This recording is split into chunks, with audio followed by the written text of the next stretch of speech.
নমস্কার। গঙ্গার আজকের পর্বের রিভিউ নিয়ে বাংলা সিরিয়াল সমাচার তোমাদের সামনে এসে গেছে। তো আজকের পর্বের রিভিউতে যেটা দেখা যাচ্ছে, গঙ্গা পৌঁছে গেছে মেডেগঙ্গা। সেখানে বুলি মুড়িয়া সবাইকে ডেকেছে, সবার জন্য ওয়েট করছে, বলছে তাড়াতাড়ি আয়, তোদের সাথে কথা আছে। তো এবার সেখানে প্যাংলার দোকান। প্যাংলা এবার গঙ্গার কাছে এসেছে। তো প্যাংলা গঙ্গাকে বলছে, গঙ্গার সাথে কথা বলতে এলে গঙ্গা কিন্তু কথা বলে না। গঙ্গা মুখ ঘুরিয়ে আছে। তো প্যাংলা বলছে যে আমি তোমার সাথে মানে তোর সাথে দেখা করে ভাবছিলাম যে ক্ষমা চাইবো, কিন্তু গঙ্গা কোনো কথা বলছে না। তো গঙ্গা কিন্তু প্যাংলাকে পাত্তা দিচ্ছে না। তখন আরেকজন বন্ধু আসে, তো বলছে প্যাংলাকে ক্ষমা করবি রে, যতই হোক আমরা ছোটবেলাকার ইয়ার দোস্ত, ওনা পাল্টে গেছে। তখন ওখানে বুলিমুলিয়া চলে আসে। এবার বুলিমুলিয়া আসতেই গঙ্গার ওই বিষয়টাকে পাত্তা না দিয়ে তখন ওদেরকে পুরো ব্যাপারটা খুলে বলে যে দুজন ছেলের খোঁজ করতে হবে, যে করেই হোক।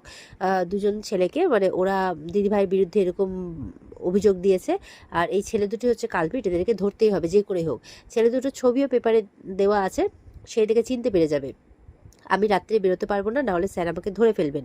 তো এই বলে সবার মধ্যে ডিল হয় যে সবাই মিলে হাত মেলায় যে ঠিক আছে, ছেলে দুটোকে খুঁজে বের করবে, তাদের মুখ থেকে কাল 10টার মধ্যে, কালকে যেহেতু শুনানি, কাল 10টার মধ্যে তাদের মুখ থেকে সত্যি কথাটা বের করবে। এদিকে জেঠু চিন্তা করছে, বসে আছে না খেয়ে দিয়ে। তো তখন ওখানে পিয়ালি এসছে। তো বলছে জেঠু খাবে না? বলে না খাবো না। বলে এরকম করলে কি করে হবে, তোমার তো শরীরটা খারাপ হয়ে যাবে। তো বলে অর্জুন এলো, মানে ও একজনের সাথে দেখা করতে গেছিলো লালিকে নিয়ে। তো বলছে না দাদাভাই এখনো আসেনি, তবে চলে আসবে। তো কথা বলতে বলতে অর্জুন চলে আসে। তখন অর্জুনকে দেখিয়ে বলছে কথা হলো নবরণের সঙ্গে?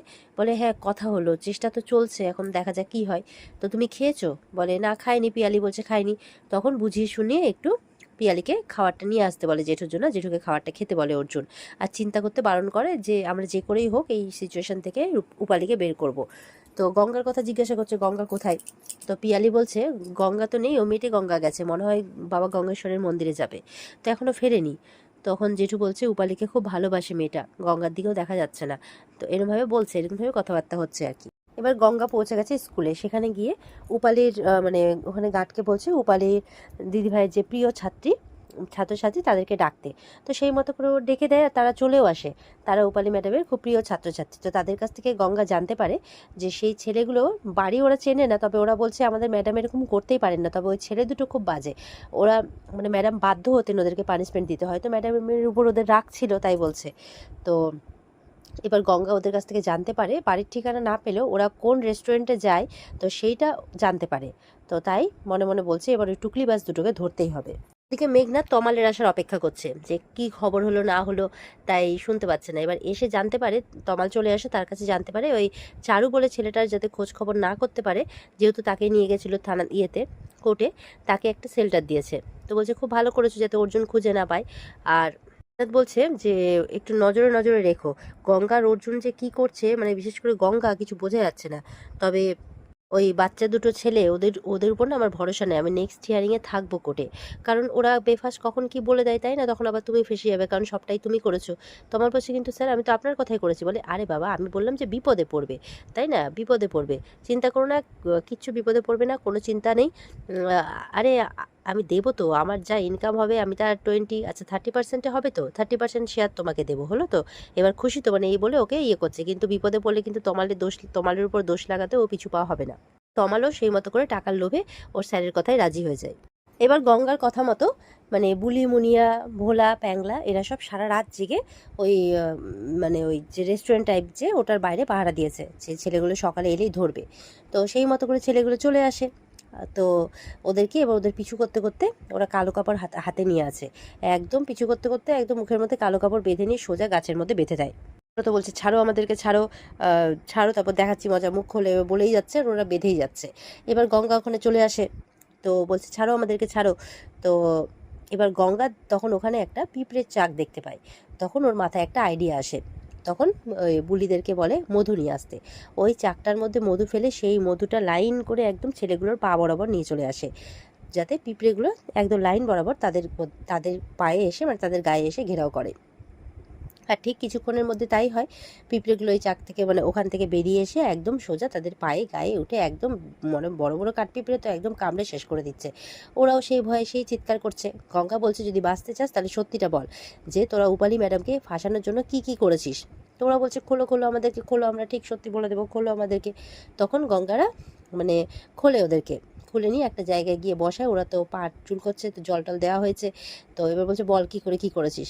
বলছে, কে কী করেছে আমরা জানি না, তবে আমাদেরকে খাম দেওয়া হয়েছিল আর ওই ডুপ্লিকেট কোশ্চেন পেপার দেওয়া হয়েছিল, আর বলা হয়েছিল যে ওই উপালি ম্যাডামকে ফাঁসানোর জন্য, আর ওর ফোন থেকে সমস্ত তথ্যটা নেওয়া হয়েছিল। এইভাবে সবটা যা যা ঘটেছে আর কি সবটাই বলে। তো কে কী করেছে জানি না, আমরা এইটুকুই জানি। ঠিক আছে, এটা তোদেরকে কোর্টে গিয়ে বলতে হবে, যদি সত্যি সত্যি তোরা না বলেছিস তাহলে কিন্তু আবার গাছের সঙ্গে বেঁধে দেবো। বলে, না না, বলবো। গঙ্গা এবার মনে মনে ভাবছে এবার ওর রূপালি দি ছাড়া পেয়ে যাবে, তারপর যে মেন কালপিট তাকে ধরবে। এবার অর্জুন, লালি এরা সবাই যথারীতি কোর্টে পৌঁছে গেছে। লালিকে বলছে, তোর স্যার আসবে তো? বলে, হ্যাঁ কথা হয়েছে, স্যার ঠিক চলে আসবেন। বলতে স্যার চলে আসে। তো বলছে যে রিকোয়েস্ট করছে আজকে যাতে জামিনটা হয়ে যায়। বলে, হ্যাঁ আমাদেরকে মেডিকেল কন্ডিশনটা দেখাতে হবে। তো লালি বলছে, এমনি মেডিকেল রিপোর্ট সবই ঠিক আছে, শুধু মাইগ্রেনটা একটু আছে আর ওই প্রেশারটা একটু বেড়েছে, তো আমি মেডিকেল রিপোর্টটা সাবমিট করে দেবো। তো এবার অর্জুনের রিকোয়েস্টে লালি স্যার বলছে, আপনি চেষ্টা করবেন না, আমি যথাসাধ্য চেষ্টা করবো যাতে আজকে বেলটা হয়ে যায়। তো এবার তো গঙ্গার ব্যাপারে কথা হচ্ছে, উনি গিয়ে বসে পড়েন। আর অর্জুনরা ভাবছে যে গঙ্গাকে আমি বারবার করে বলেছি যে এই সমস্ত ব্যাপারে যাতে ইনভলভ না হয়, মানে লালি ওই দুটো ছেলের কথা বলছিল, তো যে গঙ্গা বলছে ওই দুটো ছেলেকে চেপে ধরলেই সত্যিটা বের হবে। অর্জুন বলছে আমাকেও বলছিল, কিন্তু ওর তো আবার মাথা ঠিক নেই, কী করতে কী করে বসে, ওই জন্য আমি বলেছি এইগুলো ব্যাপার থেকে দূরে থাকতে। এদিকে জেরা শুরু হয়ে গেছে। সমীরণ, যিনি ওনাকে ডাকা হয়েছে, উনি বলছেন যে ওই ছেলেগুলোর ব্যাপারেও কোনো প্রমাণ পাওয়া যায়নি, আর এই মানে উপালি দেবীও কোনো কিছু স্বীকার করেননি, পুরোটাই অস্বীকার করেছেন। এবার মেডিকেল কন্ডিশন দেখানো সত্ত্বেও জজ সাহেব বলছেন উল্টে যদি কোনো ডাক্তার প্রোভাইড করা যায়। হ্যাঁ, উনি অনেক বড় ক্রাইম দোষ করেছেন, কিন্তু শারীরিক কথা বিচার রেখে বিচার করে একটা ডাক্তার যদি রাখা যায়। তো এবার মানে পক্ষের উকিল বলছেন যে আমরা তো বাড়ি থেকেও তদন্তটা করতে পারি। আরেকজন বলছে যে বাড়ি থেকে তদন্ত করলে সমস্ত সাক্ষ্য প্রমাণ নাকি লোপাট হয়ে যাবে। জজ সাহেব বলছে, ঠিক আছে, তাই যদি হয় তাহলে আমি আরও 7 দিন বাড়িয়ে দিচ্ছি সময়। 7 দিন উনি জেল কাস্টাডিতে থাক, আপনারা আপনাদের তদন্ত চালান। মানে কিছুতেই উপালির পক্ষে ব্যাপারটা যাচ্ছে না। তখন এই রায়টা দিতে যাবেন কি, গঙ্গা চলে আসে। গঙ্গা বলছে, আমি এমন প্রমাণ নিয়ে এসেছি যাতে এটা পরিষ্কার হয়ে যাবে যে আমার দিদিভাই নির্দোষ। সবাই তো গঙ্গার কথা শুনে অবাক হয়ে যায়। উপালি, জেঠু সবাই যেন একটা আশার আলো দেখতে পায়। তো সবাই গঙ্গার দিকে চেয়ে আছে, আর ওদিকে মেঘনা তো অবাক হয়ে গঙ্গার দিকে তাকিয়ে আছে যে এমন কি প্রমাণ আনলো রে বাবা। আর এখানেই কিন্তু আজকের পর্ব শেষ হয়ে যায়। পরের দিন আমরা দেখতে পাবো যে গঙ্গা বলে দেবে যে প্রবীর আর মানিক কীভাবে পুরো ওদেরকে দিয়ে প্ল্যানটা পুরো সাজানো হয়েছে, পুরো ব্যাপারটাই বলে দেবে। আর বলে দেওয়ার পর প্রবীর মানিককে ডাকাও হবে কোর্টের মধ্যে। জজ সাহেব জিজ্ঞাসা করবেন, তাহলে এই ব্যাপারগুলো সত্যি? তখন ওরা বলছে, ওরা বলবে আর কি যে আমরা গতকালকে যা বলেছিলাম সেগুলোই সত্যি, আমাদেরকে আজকে মেরে ধরে ভয় দেখিয়ে আমাদেরকে এই কথাটা বলানো হয়েছে মুখ দিয়ে। তখন তো সবাই এটা শুনে অবাক হয়ে যাবে, আর বিপক্ষের উকিল তো আরও সুযোগ পেয়ে যাবে এই উপালিকে কাস্টাডিতে নেওয়ার। এরকম তো অর্জুনরা রেগে যাবে। জেঠুকে গঙ্গা বলবে যে বাড়িতেই আমার মনে হচ্ছে এমন কেউ আছে যে যার জন্য যে উপালি দিদিভাইয়ের এই অবস্থা করছে, তাকে জামিন পেতে দিচ্ছে না। আমি কথা দিচ্ছি তোমাকে জেঠু যে সেই ভাইরাসকে আমি ধরেই ছাড়বো। অর্জুনে কিন্তু খুব রেগে আছে। এমনটা আমরা আগামী দিনে দেখতে পাবো। তো অপেক্ষায় থাকবে সবাই। আজকের এই রিভিউ ভালো লেগে থাকলে পর্বকে লাইক কমেন্ট করে জানাবে, আর আমাদের সাথে জুড়তে চ্যানেলকে সাবস্ক্রাইব অবশ্যই করবে। দেখা হচ্ছে তোমাদের সাথে আগামীকালকে। সবাই খুব ভালো থাকবে। টাটা।